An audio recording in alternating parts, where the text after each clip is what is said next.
Good morning. Welcome to Market Monday.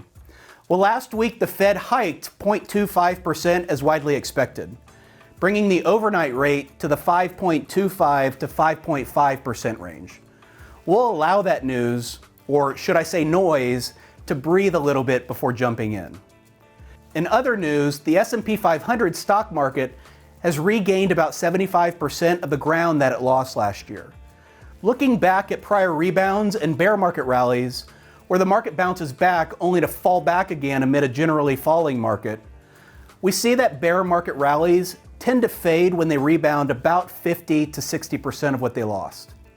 See, last year, here in red, we regained 55% of what was lost, only to head back lower. 1948 was the strongest, gaining 60% before a long grind. For what it's worth, here's 1938 in blue. Although that's so long ago, its relevance is actually questionable. But most importantly, here we are at 75% here in black.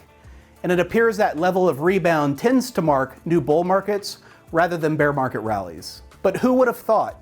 Not Bloomberg Economics, who, remember this? Last October, just days after the market bottomed, assigning a 100% probability to recession in the next 12 months. Well, to be fair, we aren't there yet, so no victory laps yet. But the clock is definitely ticking. We just did fund managers last week with their increased calls for soft landings as the market ran higher. Are you tired of fund managers gone wrong yet? We'll give you a break next week. But remember this, here's a Bank of America survey of fund managers from December of last year, showing the cash levels in their funds. You would hold a higher cash level because you're bearish about the market and expecting it to drop in the future.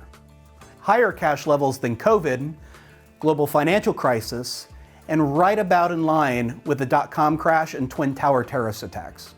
Confused? You're not the only one. Have a listen to the world's second richest man, the one and only Elon Musk, CEO of Tesla, SpaceX, among others.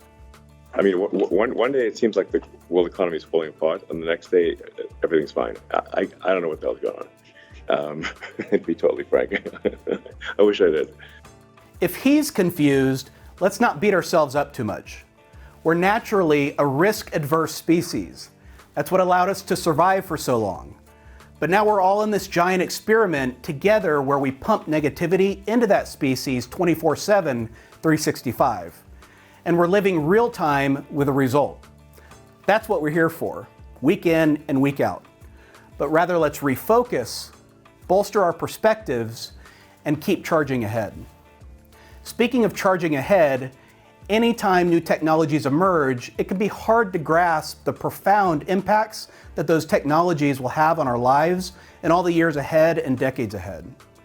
Recently, we're starting to see Nobel Prize-winning economists opine on the overhyped impact that AI, artificial intelligence, will have on our economy in the future. He's a Nobel Prize-winning economist. He must know something. Oops. What did we say last week about taking anything anyone says with a grain of salt? Have a great week.